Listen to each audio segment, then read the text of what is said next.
అందుకనే విశ్వాసమును బట్టి అవిధేయతలతో పాటు నశించిపోలేదంట, విశ్వాసుల గుంపులో చేర్చబడిందంట.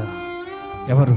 వ్యభిచారి. తన దగ్గరికి వెళ్తే డబ్బులు ఇస్తే చాలనుకున్న అనేకమైన ప్రజలు తన కోసం మాట్లాడితే దేవుడు తనలో ఒక విశ్వాసాన్ని చూశాడు. ఆ విశ్వాసము తనని జనాభా సంఖ్య ఎక్కడ సంఖ్యలో చేర్చింది?